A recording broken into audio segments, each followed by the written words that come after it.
It's a GCB, the Moose and the Candy Man. Like a freight train rolling, bringing truth bombs down the line. Promoting the Southland 1 week at a time.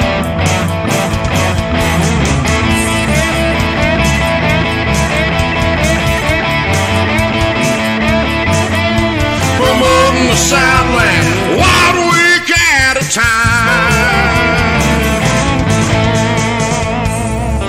SCV Chat starts now.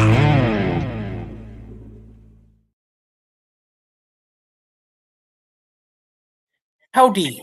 Happy New Year. Happy new season. Happy Moose. Hey, Moose, what happened to y'all's coach again? Faversham. Oh, you. Faversham. Thank you, everybody, for tuning in to this series premiere. I know that tonight is a very interesting night with the college football, all that good stuff going on.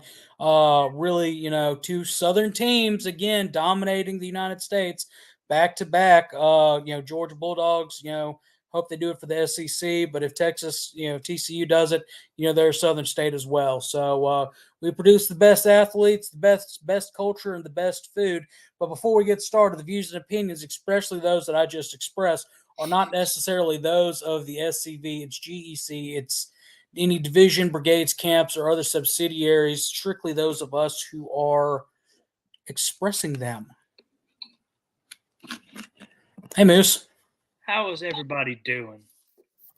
I'm great, but I hope everybody else in the chat is having a great start to their new year.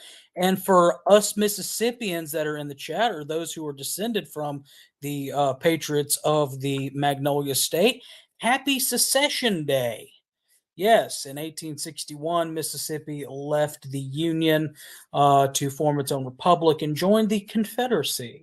So happy Secession Day. I think we have a special Secession Day banner. We don't. Thought we had a Magnolia flag on here. Oh, well. We did. You told me to delete it and clear off space. But we do need to clear off space.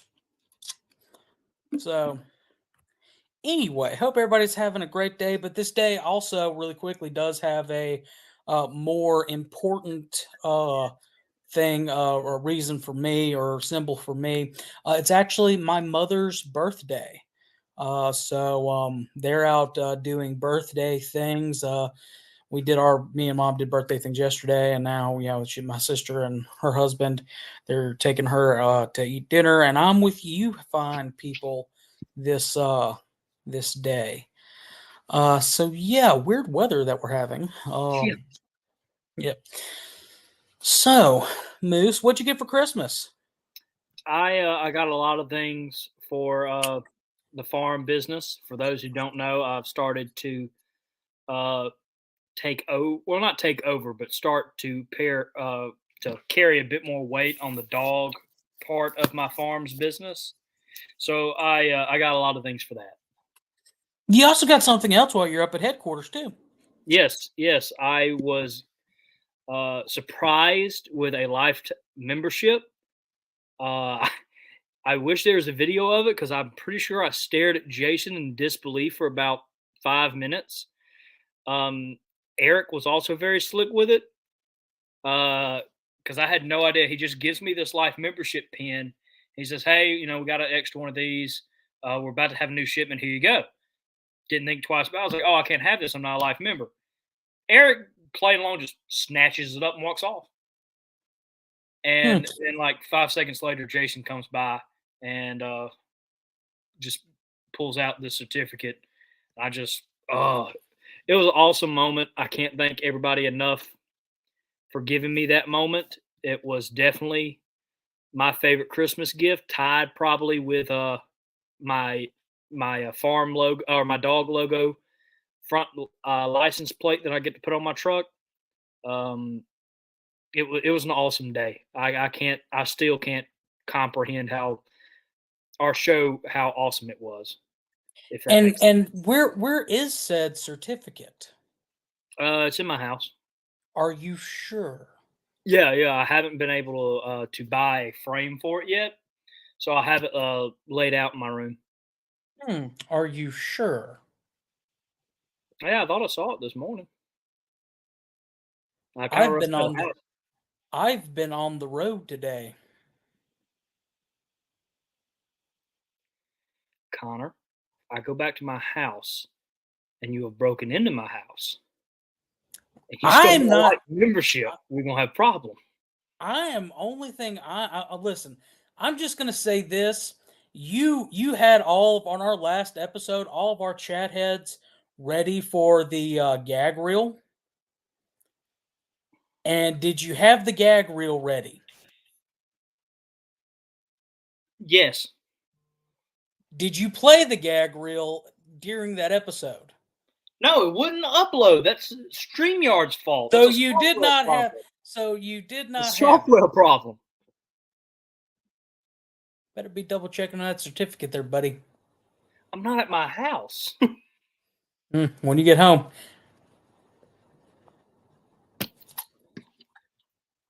Calling my dad. Anyway, well, while he is calling Daddy Moose to make sure that his certificate is at the house, maybe it is, maybe it isn't. Hope everybody has had a great holiday season. We're ready to come back and start a fresh new season here with SCV Chat. One thing Moose and I were talking about earlier today, even, was we're going to try to do a theme for this season. Moose is aware of the theme, and he kind of helped come up with the name, the heroes of our heroes, so to speak. I'm going to bring Moose back on because he's not been able to dial out. Anyway, Time out. Connor. Harrison, Not there. I'm sure it will show up. Connor. If this is a prank, if this is whatever the heck this is, don't you touch that life membership. I want to see it back. I will see you this weekend. No, you won't. That in my hand. No, you won't. You're going to the other event, aren't you? Yes.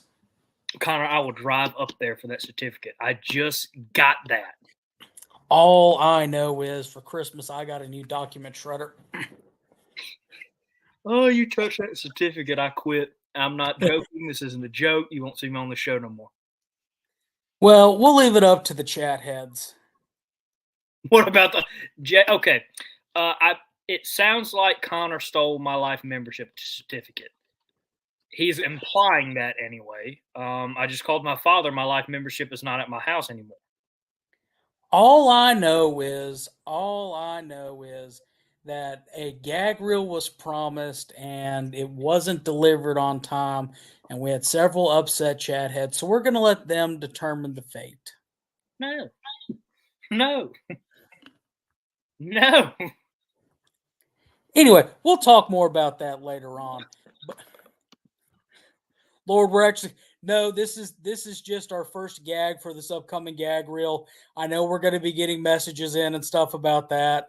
Gonna go ahead and end that right now. And he still has the life membership. I could just see tonight I'm going to be getting 1,000 messages asking, "Do you really have the certificate? Where's the certificate?"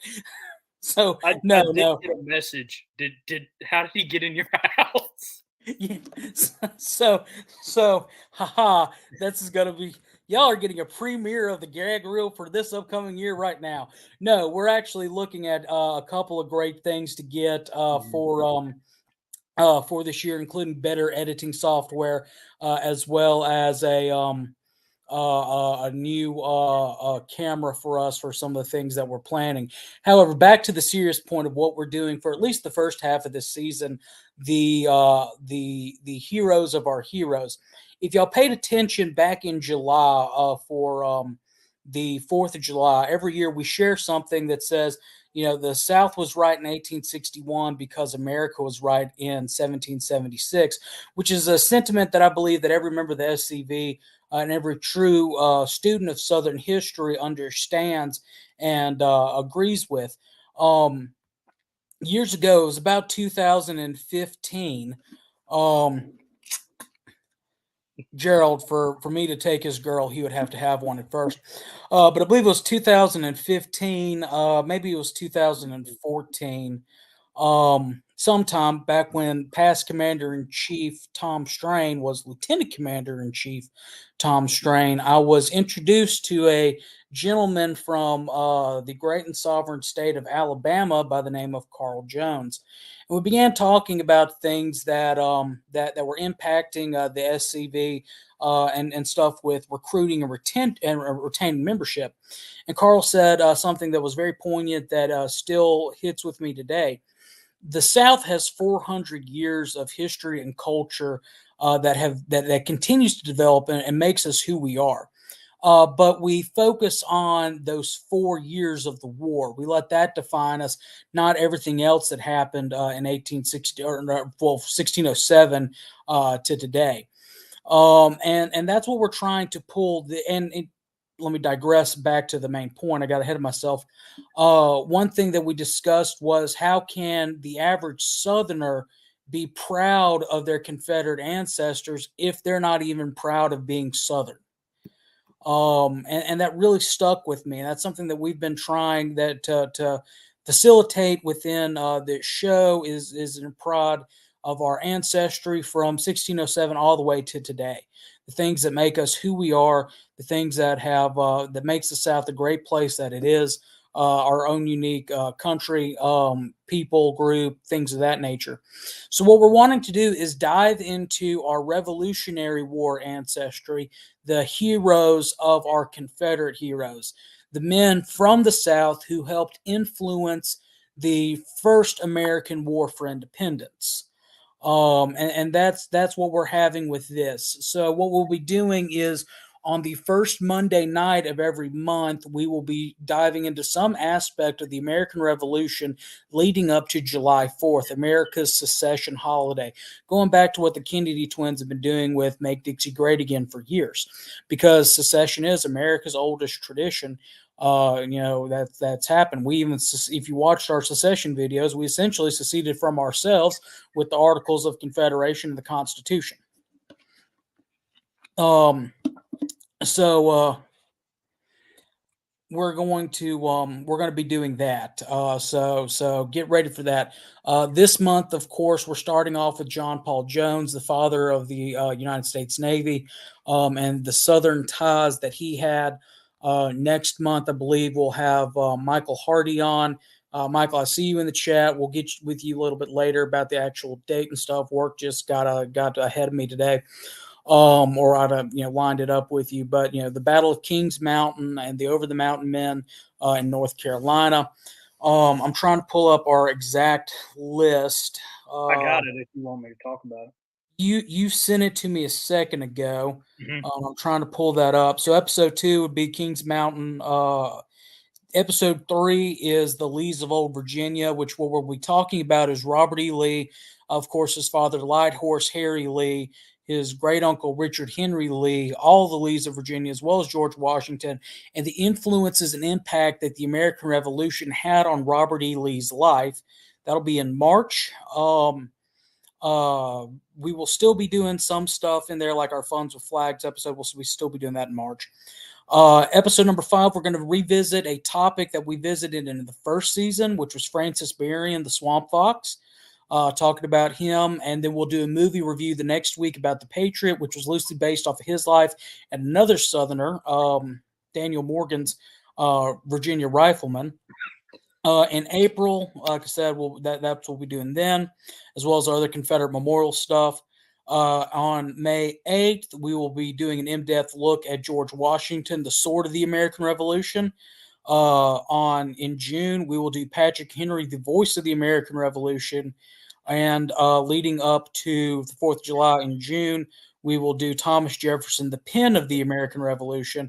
And at some point, we want to have a special, another constitutionality of secession debate topic and things like that. After July, we'll have our national reunion coverage, and then we'll either continue on with this theme or we'll go to another one. I got ideas for both. We're just kind of keeping everything open right now.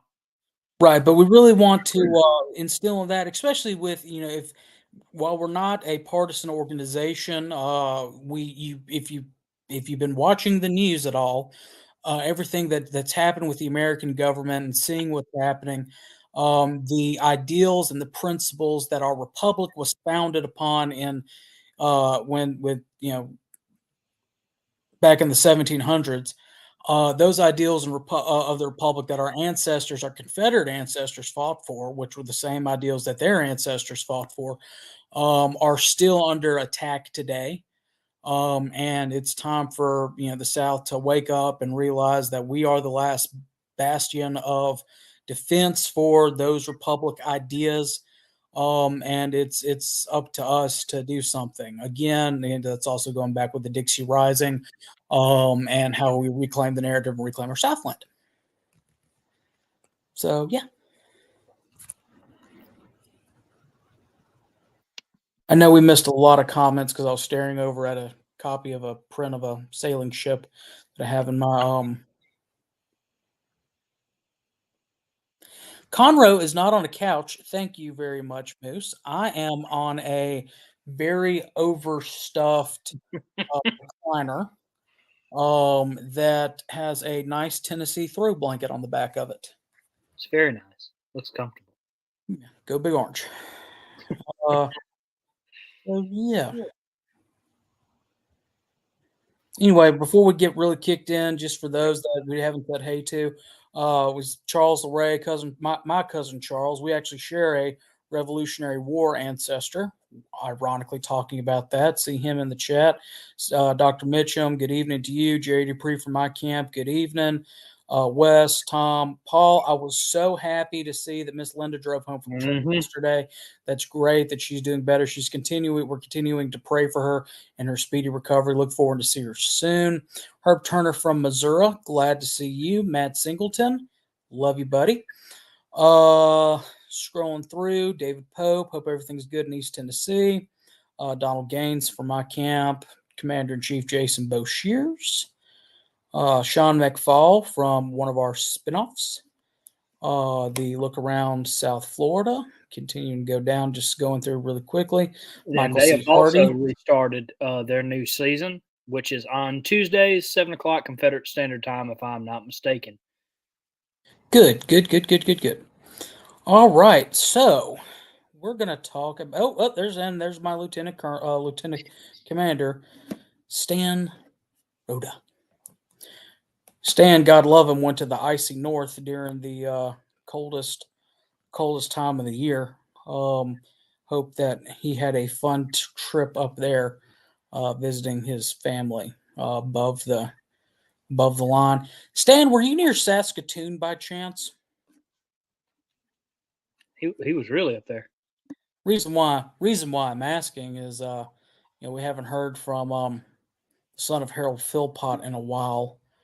I'm hoping that he's okay up there. Wasn't his internet out on the Christmas episode? No, he was boycotting the Christmas episode.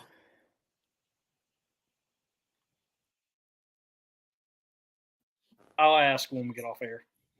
Something about, I don't know, I can't remember. Something about Pop-Tarts.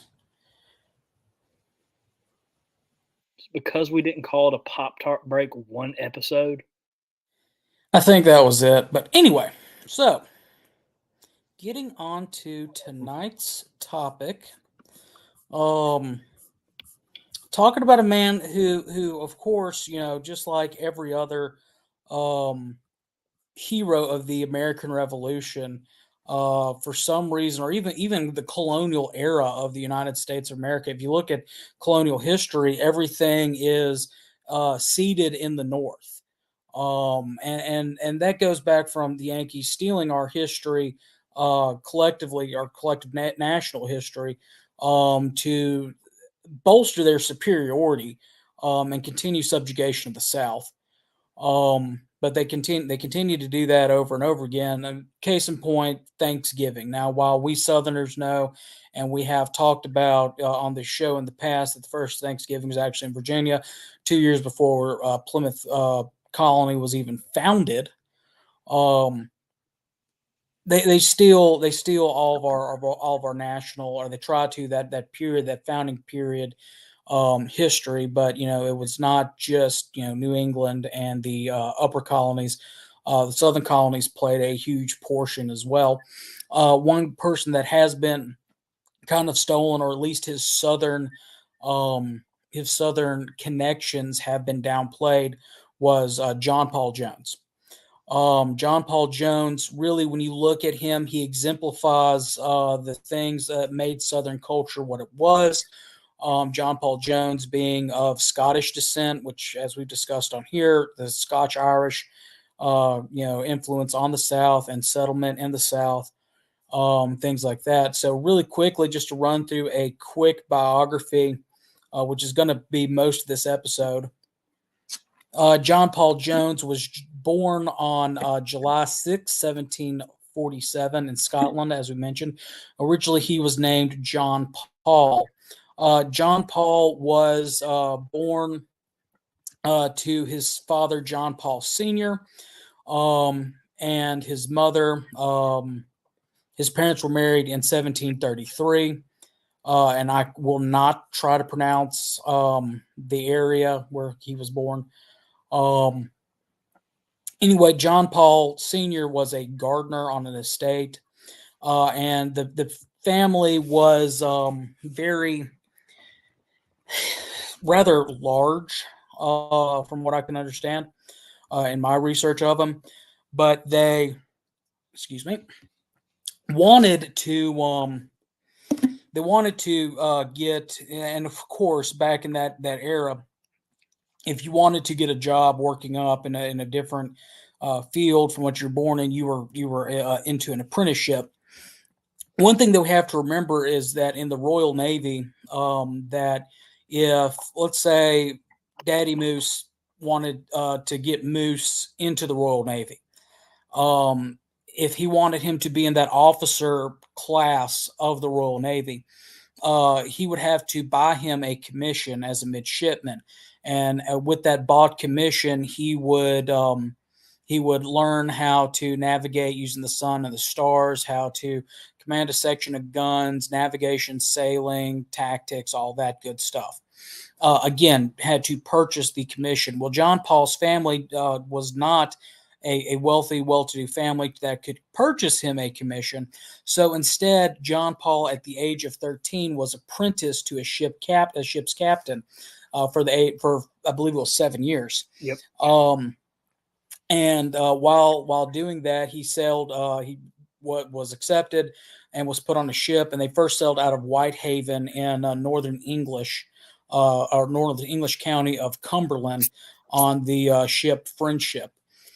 John Paul's older brother, William, by this point had already married and settled in Fredericksburg, Virginia. So really, that's a key point.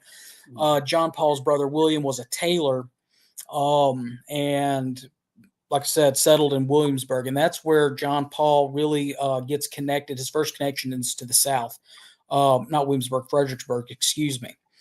As we know, studying the war, Fredericksburg later becomes a battle site during the Battle of Fredericksburg, and pivotal during the Chancellorsville campaign.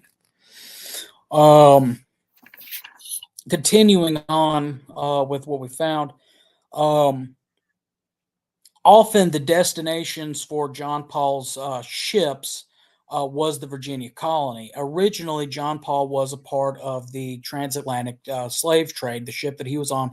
This is before that was abolished. And he absolutely abhorred being a part of that, for multiple reasons, not only being a sin against mankind and a sin against God, but it was the sickening conditions that those ships were in, The fact that the diseases went through the crew as well as through everybody on board. He just didn't like it. Eventually, the captain of the ship and the company that he was working for was bankrupt. Correct me if I'm wrong on that, Harrison. Halfway through his apprenticeship, and he was released from it. Yeah.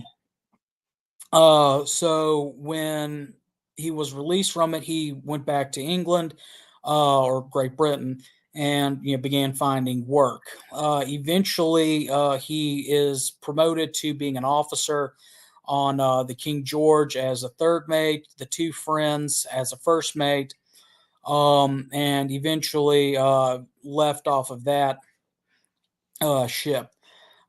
He began all of a sudden his voyage, or not his voyage, excuse me, his journey began to advance really quickly during his next voyage on the brig the John, which was sailing from port in 1768 when suddenly yellow fever broke out, and the captain and the other officers ahead of him died of yellow fever. John Paul, being the most senior seaman and being the only person on board, he knew how to get the ship safely back to port. And when he got back to port, the vessel's owner made him master of the ship and its crew, and also gave him 10% of the cargo. And he led 2 voyages to the West Indies during that time. And that was when he was going to the West Indies.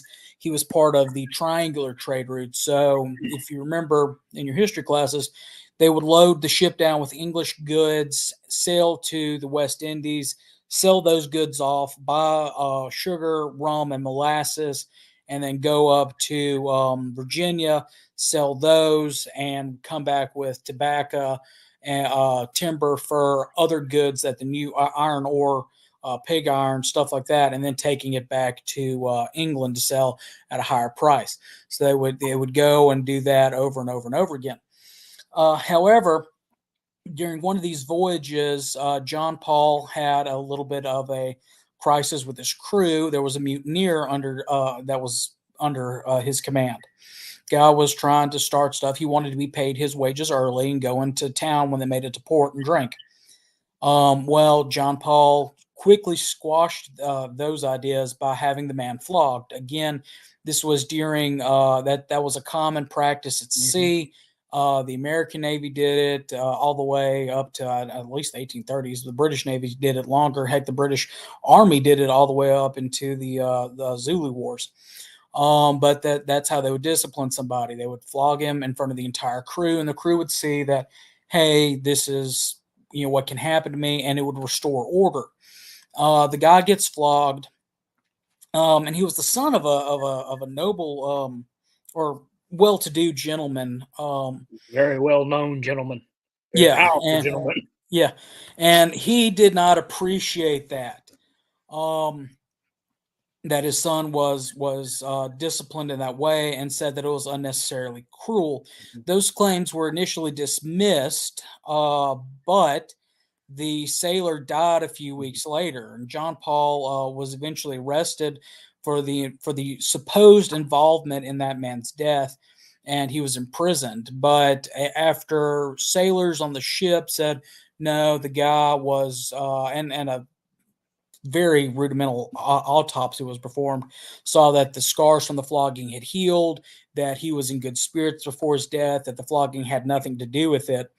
John Paul was proved innocent, but the being a hard taskmaster on a ship, that reputation followed him for the rest of his life. When he was released, the local governor encouraged John to get out of there while he could. And he did. John then went down to London, and he commanded a London registered vessel named the Betsy. It was a West Indian man, had 22 guns on it, and again began going through that trading route. And one of its port of calls was Tobago. And at Tobago, again, the crew wanted early wages paid, so they could go into town and spend a couple of nights there on shore with their families, their friends, that sort of thing.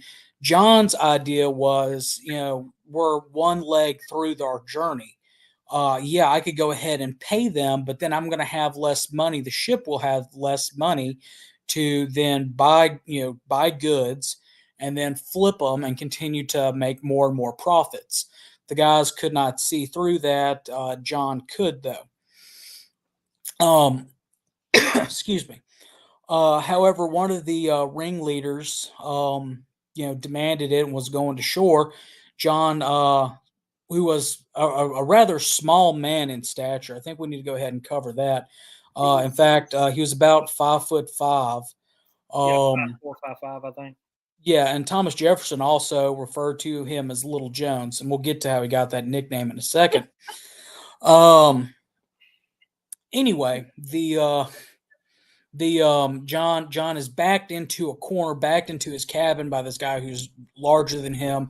And of course, if you've seen any of the Age of Sail ships movies or anything like that, those guys were tough muscle from just working out in the sea, pulling ropes, everything like that. John gets back down to his cabin. Everything thinks it's okay to go. John comes out with his sword, and suddenly the mutineer, sees John, and he says, well, this little guy's not taking a hint, grabs a bludgeon and goes to bash John's brains in, and John stabs him. And the guy, of course, succumbs to his fate. And John goes, and suddenly he's on the run because he is in that area. He's in Tobago, where that guy was from. There's no way he's going to receive a fair trial. There's no way that he's going to, not be lynched, essentially. And that was a very well-known and liked man, if I'm not mistaken. No, you're right. And even though it was in self-defense, the big thing was there was no admiral's court. It was only a local civil court. Had there been a naval admiralty court that could have tried the case, John would have been found not guilty. But because of that, John goes on the lam. And we actually, historians, lose a couple of years of John's life during this time. And it's assumed that at that point is when John begins adopting the last name Jones. Are you John Paul? No, I'm John Jones. Yeah. That sort of thing. Brilliant. Really not that far of a stretch, but it worked. Because John ends up being able to escape, and he makes it to Fredericksburg, Virginia, where his brother was from. And this is another key tie-in with the South. During that time when he's in Fredericksburg, he actually courts the lady who would become the voice of the Revolution's wife, Patrick Henry's wife. But it never went any further, because he was an unemployed brother of the local tailor. John had amassed a small fortune from his triangular trade, but all of his money was in the Caribbean or in England. And had he gone to collect that, that would have been asking to be arrested. So he's essentially restarting his life. When he gets up to Virginia. At some point, John's brother William dies while he's up there, and he's there to arrange the affairs of his brother. Because there wasn't any immediate family, John was able to inherit all that stuff, so that was good.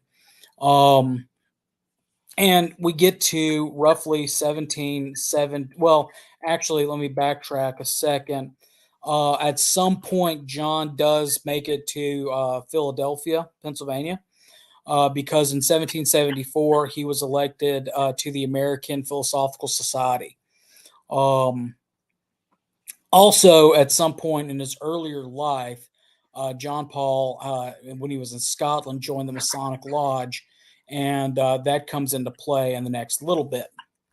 1775 rolls around, and the America is not we're in rebellion, but we haven't declared independence yet. Lexington and Concord has happened. It's more of a defensive action against a tyrannical government while trying to still receive an olive passing an olive branch to the king.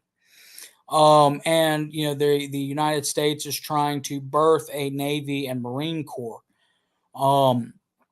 during this time. A vast majority of the, for lack of a better term, continental naval forces are privateers. And for those that are not familiar with privateers, you were issued a letter of marque saying that Harrison over here, Moose over here, is in command of the SS Moose, and it's a private vessel, but he is acting on behalf of the United States, or colony of Massachusetts, or the Continental Congress, and he is allowed to go and raid commerce and things like that, and on behalf of our governments. It's legal piracy, for lack of a better term, and for oversimplification sake.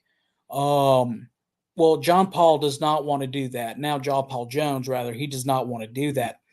John Paul Jones actually approaches from stuff I've read.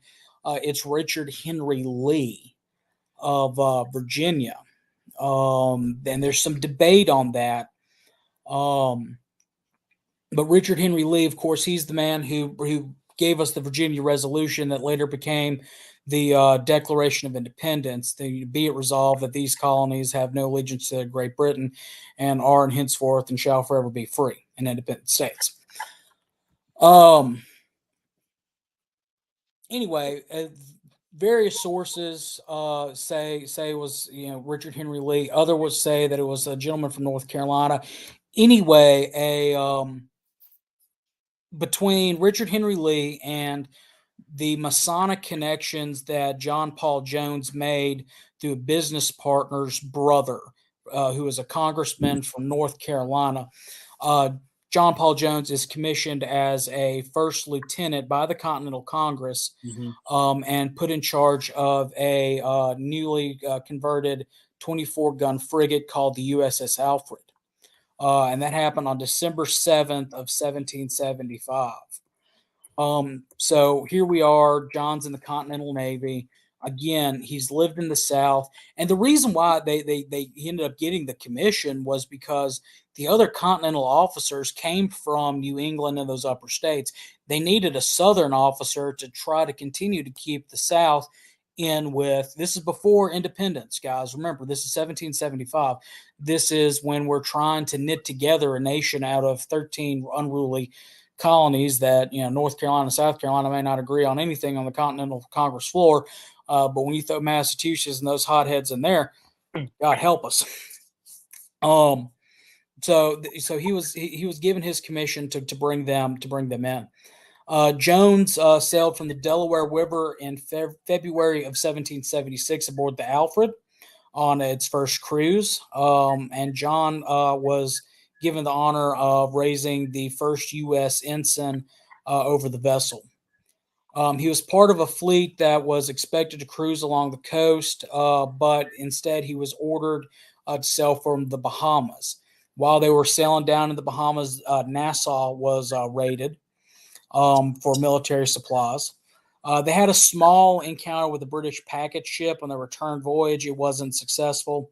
And when he was returned home, Jones was assigned to the sloop, the USS Providence. And Congress had recently ordered the construction of 13 frigates for the American Navy. And one of those was to be commanded by Jones. The way it was given out was by seniority. But something ended up happening, and Jones got moved later on down the list, even though that he was one of the best captains, not by rank, but commanders of naval vessels that we had at that time.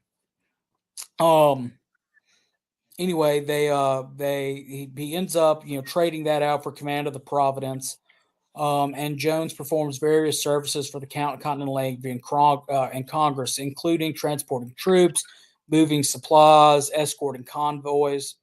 And during that time, Jones was able to assist a brig from Hispaniola that was being chased by a British ship that was laden with military stores. The brig was eventually purchased by Congress and became the USS Hampton. Jones later sailed for 6 weeks up to Nova Scotia in Canada. And while on that sailing during that 6 weeks, he captured 16 prize vessels that and inflicted significant damage on Canso in Canada. So again, he's showing his worth. He's capturing these vessels. Several of these vessels, from my research, he had to actually burn to the waterline because he eventually could not, crew them. No, we're not taking a Pop-Tart break. He couldn't crew them because he wouldn't have enough men to crew his own ship, which is really, really good. When he returned back to port and refit to sea, he was ordered to liberate hundreds of American prisoners that were in forced labor in coal mines in Nova Scotia, and also to raid British shipping. And on November 1st, 1776, Jones set sail in command of a ship called the Alfred to carry out this mission. Winter conditions prevented freeing the prisoners, but he did result in the capture of the ship Mellish that was carrying a vital supply of winter clothing intended for General Johnny Burgoyne's troops in Canada. Those captured British clothes were sent to Valley Forge and kept the American Continental Army together and kept them warm during that horrible winter. Despite his successes at sea, Jones's disagreements with those in authority reached a brand new level when he arrived in Boston and began feuding. Say again? I said it was quite impressive. Within about a year-ish time, he had already made a big name for himself and had a reputation of perfectionist, if you will. Right. Men didn't want to serve under him, and I think it was getting hard for him to find people that would serve under him by 77. Yeah, and the other thing that we often forget, with volunteer crews and things like that, going back to the whole privateer thing, those ships that Jones captured and sold back as prizes, his crew was able to. So his crews, when they sold those prize ships back, they did not receive 100% of the profits. The then Continental government received some of the profits of selling those ships and the cargo off, and then a portion of those profits were then given to the crew to split. And depending on your rank was depending on how much percentage you got. Meanwhile, if you were on a privateer and you captured a prize ship and brought it back into port and sold it, that money did not go back to the I keep wanting to say the federal government, but it was the Continental government. That money did not go back to the Continental government. It went back to your ship. So you got a larger share of whatever prize monies that were offered or captured. So, I mean, you think about it. Here I can go work for the Continental Navy. Yeah, I'm going to get, a promised amount of pay. Or I can go work for this privateer and for sure make a larger amount of money doing the same work. I mean, what's your view? And it's a more relaxed environment too. Again, right? Like you have a military, and then you have mercenaries. I hate kind of equivalating it to that, but that's what it was. And then again, you had John Paul Jones, who was a perfectionist. And apparently he gave out very little praise and a lot of critiques. Right. Well, I mean, the man had spent his life at sea. I mean, he knew what he was doing. He knew what he was doing. We had such a young Navy. People who did sign up probably didn't know too much. Or if they did, they didn't know anywhere near as much as John Paul Jones did. And again, he was a perfectionist. So he was going to tell you if you were doing something wrong and how he would do it. And that's a good thing. Right. And that's the other thing. I mean, John Paul, and that's something we did not mention. John Paul came into the Revolution having just commanded merchant ships. He did not command, military vessels leading into this. So what he learned about gunnery and things like that, he was essentially self-taught on. And that's the same thing. I mean, the mightiest and John Paul and his men, the Continental Navy, are going up against the might of the British Empire. Great Britain's an island. United Kingdom is an island. They had the premier naval force in the in the world at that time. It was an uphill battle. But still they continued on. The problem that John hits in 1776 that doesn't really help him is he began a feud with a commodore by the last name of Hopkins. Joan believed that Hopkins was hindering his advancement by taking down his campaign plans. John had these better plans of what he wanted to do, and we'll get into that in a little bit. And this feud erupts between them between December of 1776 and June of 1777. And what ends up happening, he's given a command of a smaller ship called the USS Ranger. But it was a newly constructed ship. And he began making preparations for war. And Jones sailed to France on November 1st, 1777, with orders to assist the American cause however possible. So just get on out there, do whatever you can, just go to France. He eventually makes it into France, and John Paul, from everything, the rating and stuff like that, and that's something else we failed to mention. John has become kind of a pop star almost in the American press. The birth of the American press.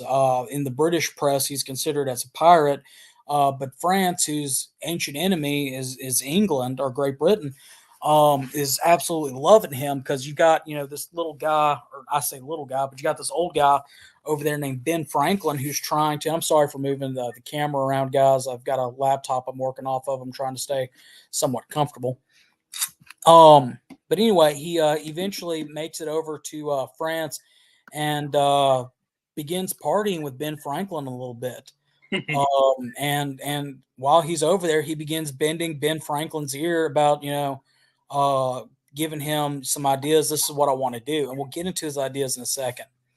Anyway, the French end up giving him or promised him the command of a new naval vessel that was being constructed for America by the Netherlands, by the Netherlands in Amsterdam. However, the British were able to put pressure on the Dutch, and instead of selling it to America, they sold it to France, which had not yet allied with America. So Jones was again left without a command, and an unpleasant reminder of his stagnation in Boston.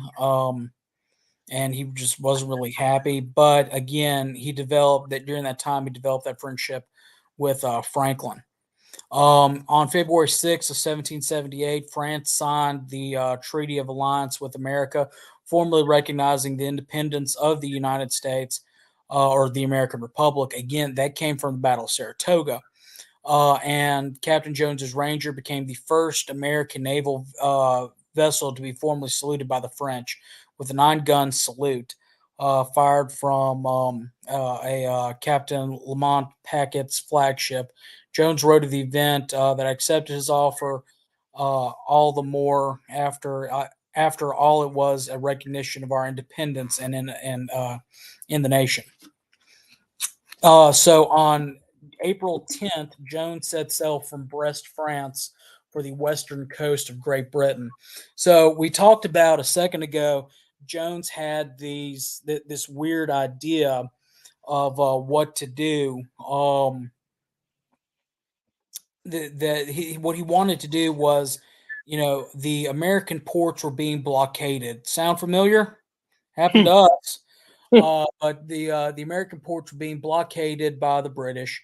Commerce was not allowed to get in. Food was not allowed to get in. We couldn't get in guns, muskets, that sort of thing.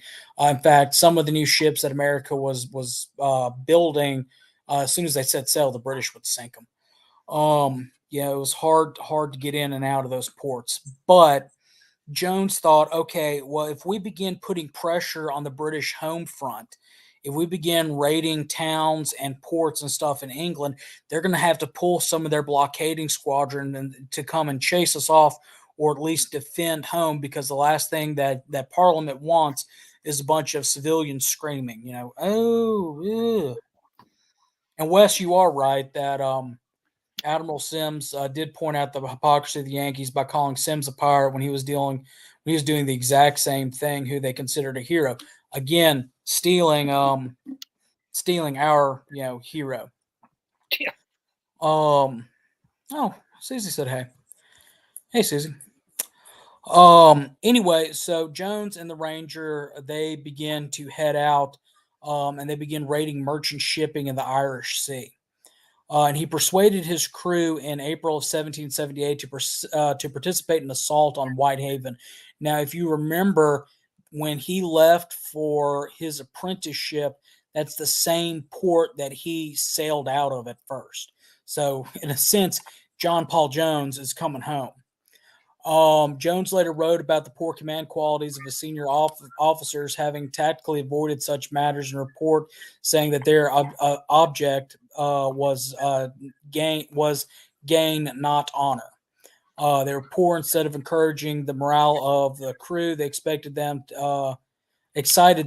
to disobedience. Excuse me.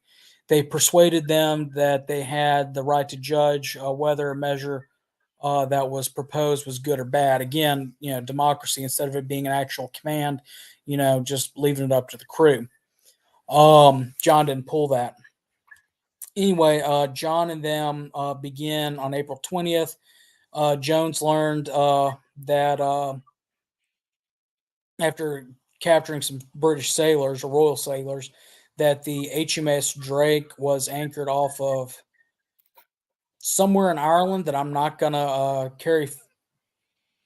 Carrickfergus, Ireland. So yes, but John wanted to attack it when he heard that. Therefore, so John decided that, or they wanted to do the attack right after midnight.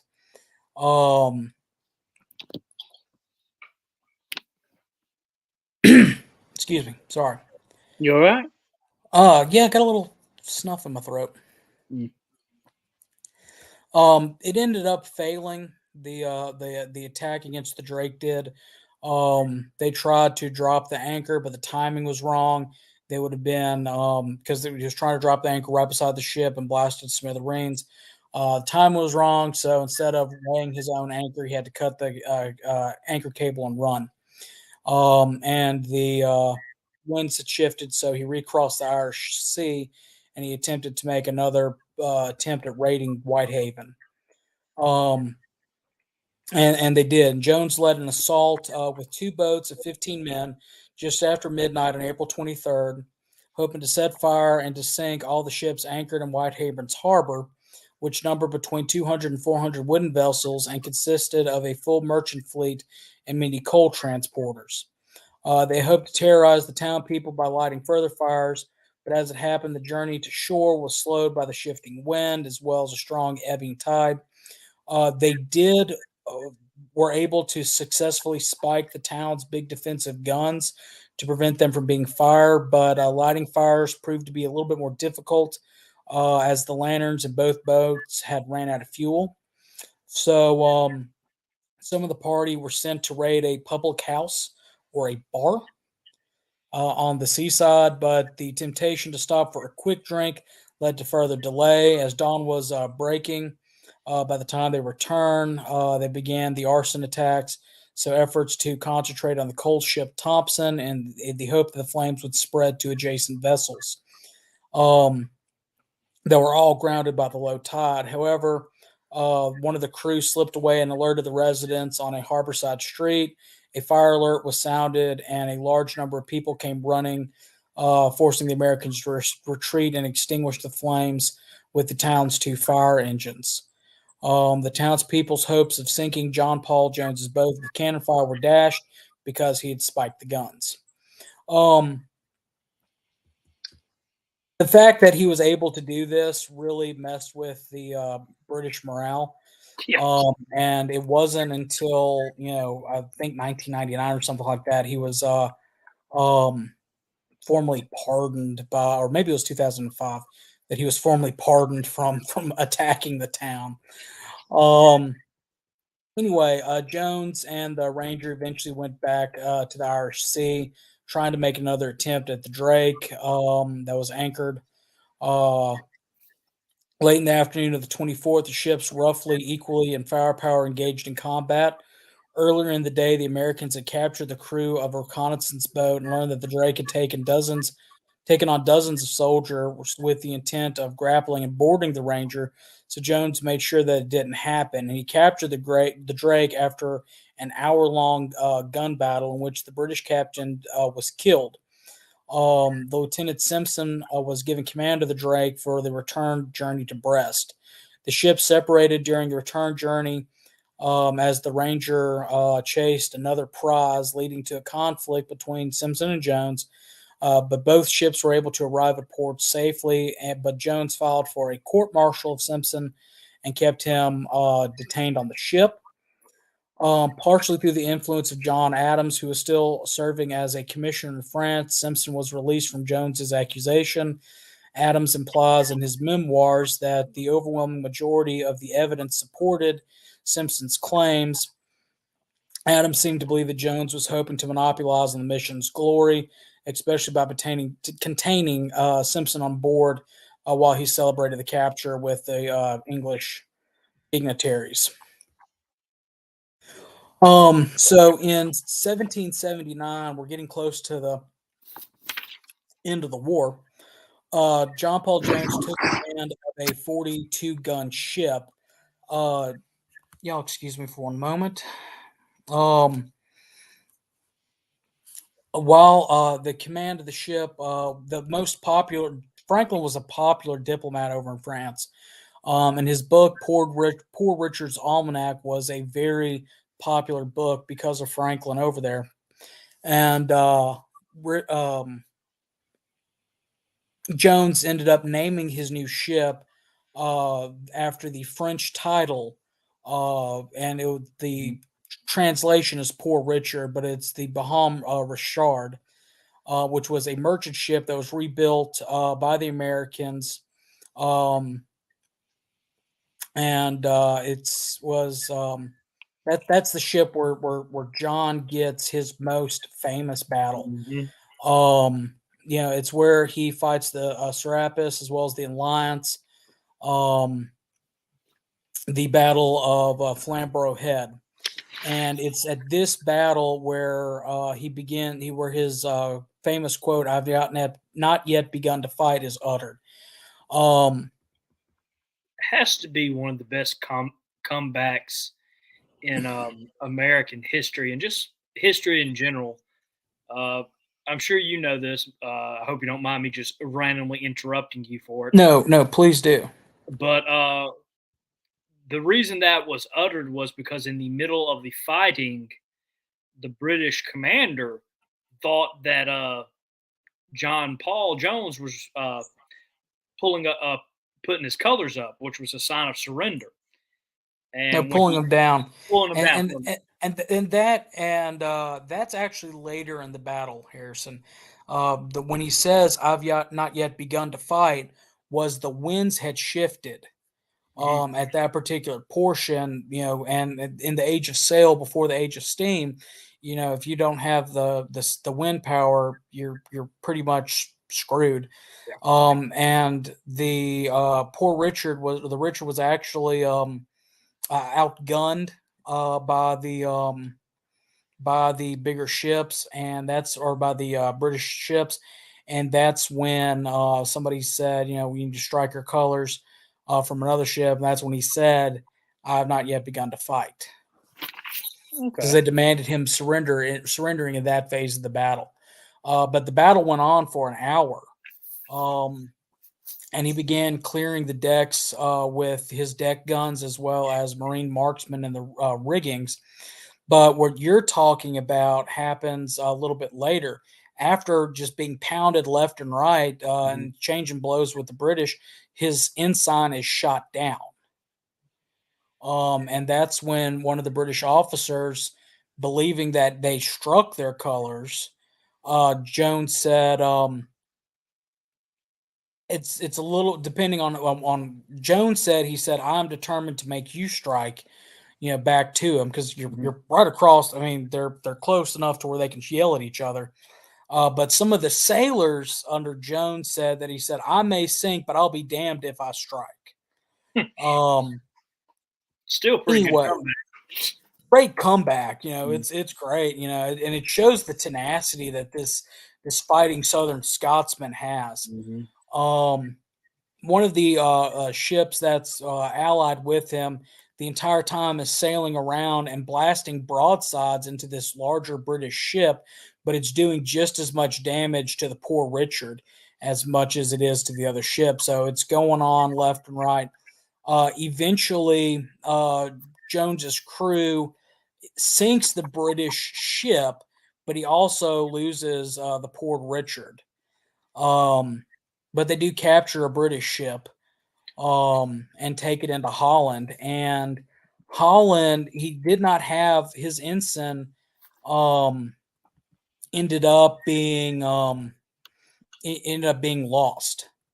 And when he was going to Holland to refit, he had to suddenly register a new ensign, and he had heard the description of the new American flag, but had not seen it yet. So he quickly had his crew make a flag, and this is a rendition of the flag that was, and it looks actually pretty cool, that was registered to him, and it's known as the Jones flag in Holland.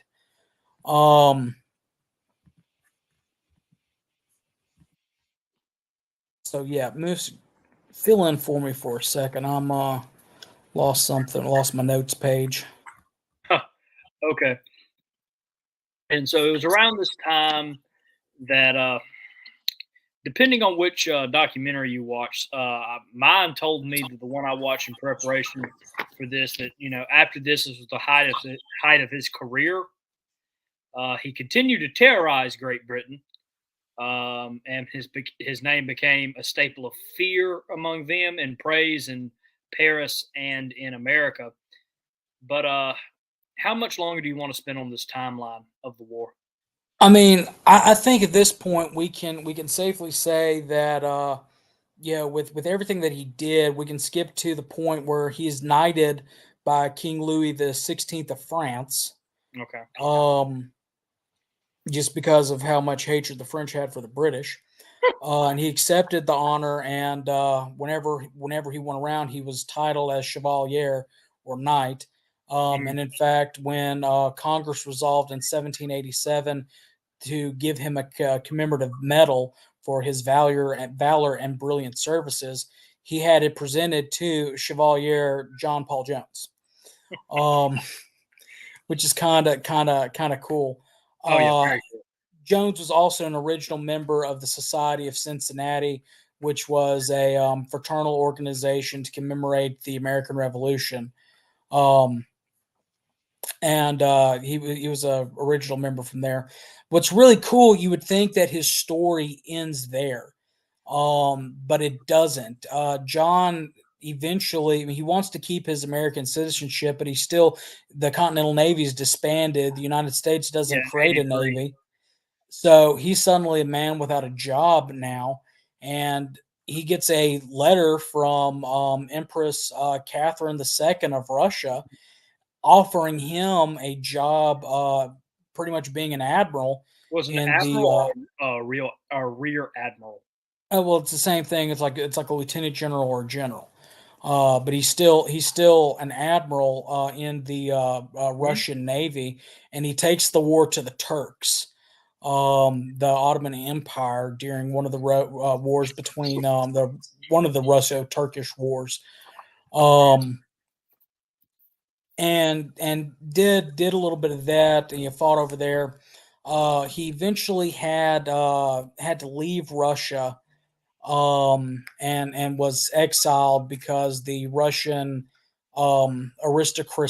aristocracy didn't really care for him, and they alleged some stuff against him. But before he leaves, he was given the Order of Saint Anne by Catherine II. Can I just point out on one of the things you sent me? Me and you sent a couple of things to Right. prepare for this episode to make sure we both had at least a good, decent bit of knowledge. It's been a while since I've studied the Revolutionary War, and I definitely needed this.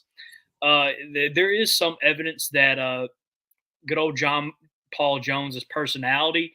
I talked about him being a perfectionist and kind of one of those guys that's just not really easy to understand, if you will. It seems like this little curse of his followed him into Russia, and Oh yeah. there's a good bit of evidence that political enemies of him that wanted him out of Russia are the ones that accused him of said crime that got him out of Russia. It is also needed to know that he was cleared of this, but the damage was already done. Right, exactly, and we're not going to go into that. Yeah. You need to research your own self. Well, But anyway, he was after he was while this was going on, and he was somewhat exonerated. Catherine II granted him 2 years of leave abroad, which was again a de facto exile. But during that time, John Paul wrote his own book, The Narrative of the Campaign of the Lyman, um, which is by John Paul himself. Uh, like I said, he was given the Order of Saint Anne, but he left the following month and was very embittered. I don't think he was paid for his services. In 1789, Jones arrives in Warsaw, Poland, where he befriended Tadeusz Kosciuszko. And I know that's the correct pronunciation because we have a town in Mississippi named after him. But Kosciuszko was a veteran of the American Revolutionary War. And Kosciuszko advised him to leave the service of the Russians and serve another power, suggesting Sweden. But despite Kosciuszko's backing, the Swedes, while somewhat interested, ended up deciding not to recruit Jones. Catherine, who retained a personal enmity for Jones, also had blocked his appointment to not just get into the Swedish Navy, but the Danish Navy as well. Eventually, the French offer him a job, but I don't. It doesn't. It doesn't. He doesn't take it. In June of 1792, Jones was appointed as a U.S. consul to treat with the Dey of Algiers for the release of some American captives. I think it's good to backtrack for a second that Jones was living in Paris. yeah. After he left Russia. Retirement, much like to a lot of our American heroes from that time period, seemed like it did not suit him well. "Quote unquote" Right. retirement. Right. Yeah. And he arrives in Paris in May of 1790. And he still was retaining his position as a rear admiral, with the pension, which allowed him to remain in retirement until his death. But during this time, he made several attempts to re-enter service in the Russian Navy, but Catherine did not respond to his letter. She explained it to some go-betweens that Jones's service record was not exceptional and that the Russian seamen refused to serve under him.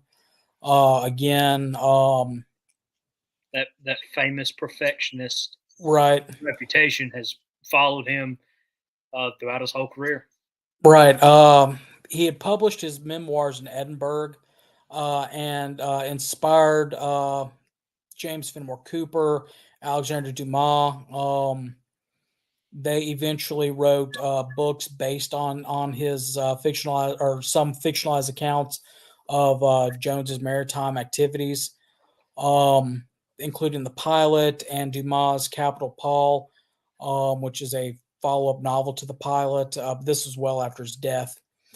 Um, In June, like we said, in June of 1792, Jones was appointed as a U.S. consul. He's in retirement, and he was to treat with the Dey of Algiers for the release of some American captives. But before he was given his appointment information, he was found dead, lying down in his bed of his third floor apartment in Paris on the Rue de Tournon on July 17th, 1792. He was 45 years old. Cause of death was tuberculosis, or well, tuberculosis nephritis, which was a kidney disease, really. A small possession of servants, friends, and loyal family members walked his body 4 miles for the burial. He was buried in Paris at the St. Louis Cemetery, which belonged to the French royal family. But 4 years later, the French revolutionary government sold the property, and the cemetery was forgotten. In 1905, though, Jones's remains were identified by a U.S. ambassador to France, who had searched for 6 years to track down the body using faulty copies of Jones's burial records. They ended up finding him. The body was mummified. It was preserved in alcohol and interred in a lead coffin in the event that the United States would want to reclaim his remains. They may be more easily identified. They began searching with an old map of Paris, and they found the site of the former St. Louis Cemetery for alien Protestants, and they were able to do some sounding probes, searching for lead coffins, and 5 coffins were ultimately exhumed. The third coffin was unearthed on April 7, 1905, was later identified by a post-mortem examination by doctors, and they said that it was Jones. An autopsy confirmed the original listing of the cause of death, and the face was later compared to a famous bust of Jones.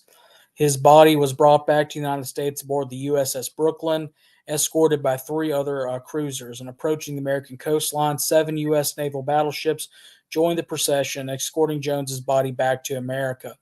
On April 24th, 1906, Jones's coffin was installed in Bancroft Hall at the United States Naval Academy in Annapolis, Maryland, which that's one thing that Jones was a good proponent of, was wanting to have a naval training for the United States.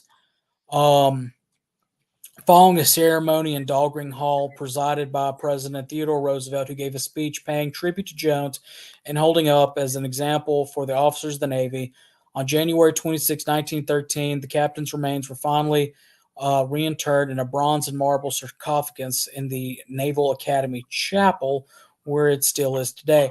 And I was right. He was given an honorary pardon in 1999 by the Port of Whitehaven.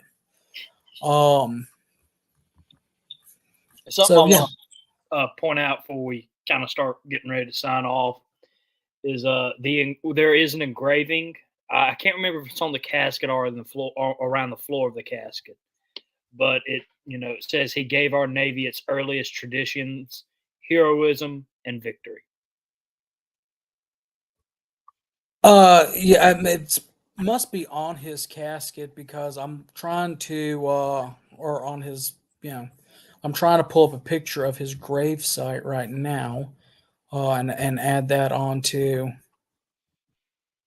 and it's uploading really quickly. He's got a really bomb burial. It's very nice. It's uploaded. Throw it up there if you don't mind. Here we go. Which it's naval in theme. You see the bottom of it's 4 dolphins. It's covered with seaweed and stuff like that. And if you look in the background, you can kind of see the flags that he flew under. The one on the left hand side, looking at it, that's the Great Union. The center one is his flag that was registered to him, and then the other one I believe is the current Stars and Stripes. But if you look at the around his grave, around his the sarcophagus, that's the names of his ships. So there's the Bon Richard around on the right side, the Alfred. I think that's the Providence up front. You can see the Ranger clearly on the left-hand side of that. I wouldn't mind going and visiting that. Me either. But yeah, so again, the whole thing with John Paul Jones is that if were it not for Southerners, if it were not for Richard Henry Lee, his brother living in Virginia, him living in Virginia, the congressman from North Carolina, this American hero, this Southern hero, would not be who we have. And no doubt we've talked about the ties already with Raphael Sims and John Paul Jones, and it just goes back to that American tradition. John Paul Jones is an American hero, but he's also a Southern hero. And it's time that we reclaim his life, his legacy, that if had it not been for him, America would not have had the success that we had in the American Revolution.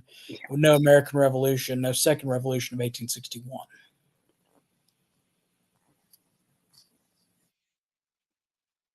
What you got, Moose? I got nothing. I think you knocked it out of the park. I don't know if there's anything else to say on the matter. There are several biographies, just really quickly, for those who are interested, that are written about John Paul Jones. There are several different articles that are online about John Paul Jones. The biography channel, which no longer exists, which was owned by A&E, produced a wonderful biography video about him, as well as, I can't remember what that other YouTube channel is, but Moose can share those out there. Yeah, if he can.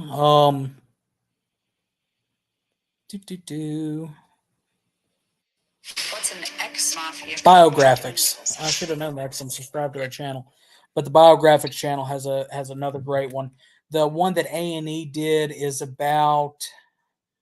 Give me a second. I'll tell you exactly. Come on. I got them pulled up. I think. I know that Captain of the High Seas documentary. Yeah. Biographic. Yeah, it's 44 minutes. I will repost both links on the SCV Chat Facebook page. And then the Biographics one, that's about 22 minutes long. Very easy, like we said. Go ahead, Moose. Say again. I said I'll get both of them up, and I think we got a list of books somewhere that I'll post later. Yeah. There was one that was highly rated. I just couldn't get a copy of it in time. One of my favorite bands actually did a did a song about John Paul Jones. They're English, and it's called "John Paul Jones is a Pirate," which is a somewhat biographical song about him. And when I asked Michael C. Hardy if he wouldn't mind coming on talking, he said he asked me, "Wait, the American Revolutionary War hero or the drummer for Led Zeppelin?" I think that maybe several people were thinking we're going to be talking about the drummer for Led Zeppelin tonight. The most popular ones on a search, one of these is a national bestsellers. It's by Evan Thomas. It's John Paul Jones, sailor, hero, father of the American Navy. There's another one that looks like it's a little bit older. That is I've Not Yet Begun to Fight, a story about John Paul Jones. If you can find a copy of that.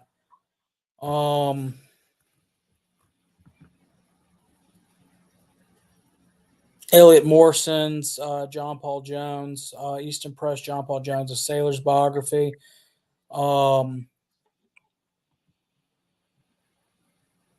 So yeah, and then of course John Paul Jones's own memoirs. I'll repost everything after the show. Make sure we got a good bit. Again, share this episode out, but also look into your own research. It's always good to look through things yourself, especially when it comes to history these days. As we all know, it's getting harder and harder to trust things that you read about history. So make sure Right. you always find good sources. Right, and this is the other thing, guys. Like we said at the beginning of the show, if you're just now tuning in, one of the reasons why we're doing this way, doing this half the season, focusing on the first revolution, is because there's so much out there that makes the South a truly unique place, makes us a truly unique people, our unique history and everything that goes along with it. That has for so long by academia, mainstream academia, that growing up and going to high school, studying the American, well, eighth grade really, studying the American Revolution. John Paul Jones. We learned about him, but we didn't learn about his Southern connections during that time period. I just automatically thought that okay, he was born in Scotland, he sailed over here, got ticked off at the end of the war, went and fought for the Russians, and then died in France. I didn't realize that he lived in Virginia. I didn't realize that he was that it was a Virginian and a North Carolinian that got him his commission in the Continental Navy. It's without the ties to the South, where would John Paul Jones have been?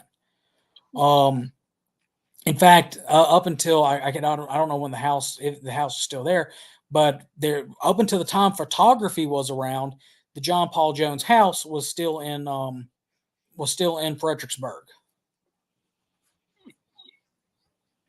Interesting. I'm sorry, Doug Grant, and I apologize, Michael. You may have said bass player, and I just thought drummer. I don't listen to Led Zeppelin that often. Trying to think. Go back through my notes and see if I missed anything on them. I don't think I got everything. I write kind of broad notes for myself. Sometimes that gets me in trouble depending on how long ago I researched our topic.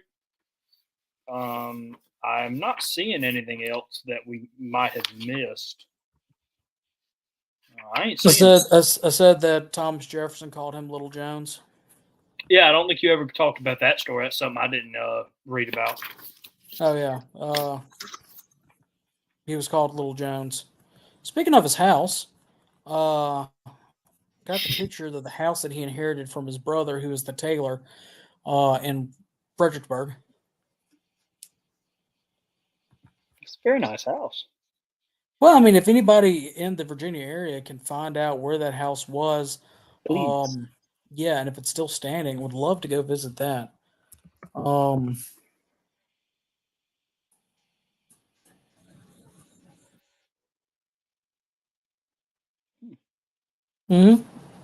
I'm just reading some of the comments. I'll make sure to share this episode out, people. Yeah. I was reading David's comment. That's very interesting, David. Thank you. Mm-hmm. Yeah, I've refound what I'd gotten off my research. Thomas Jefferson and others referred to him as Little Jones. He may have been 5'5", 5'4". Unlike other merchant seamen, he was well dressed, carried a sword, and conducted himself with practiced decorum. He had a Scottish brogue and light Celtic features. He was intense about his honor and his duties. That doesn't sound like a Southerner. I don't know what does. And was a harsh military master, but was also surprisingly sociable. He was a prolific poem and letter writer, spoke some French, and though he never married, was involved in many romances. Above all, no one questioned his daring in Britain. His naval actions against the mother country certainly led to his reputation as a pirate. I'm not mistaken, I think I got it in here. You know, we talked about it for a bit with the lion's nose topic. But, you know, he's one of those people that he had a great military Navy battle mind that didn't really get to strut it and show it off as much as we probably would have liked. We might have more stories if he did. Yeah, I just found. I'm gonna put this on there for y'all. Just a brief good research thing for John Paul Jones about his about stuff chronologically of his life. But the very interesting thing, I forgot that the guy who ended up killing, his name was Mungo Maxwell. Which The time? one the whipping guy. Oh, okay. I was about to say, because I'm pretty sure the guy he stabbed with a sword, we don't know his name. Right. One of those lost to history moments, which is weird because the only reason John Paul fled. No. I think Mungo was the one he stabbed. Was one of them. Oh, I just remember what I read. They made a point to say that it's ironic that John Paul Jones had to flee and basically restart his whole life, right? Because this guy was so well loved and a big part of the community. He was born there, and that he killed him, so he was scared of an impartial trial. And we can't figure out his name or who he was. He's one of those people that we have lost to history. Right. Just random things that popped up in my head like that.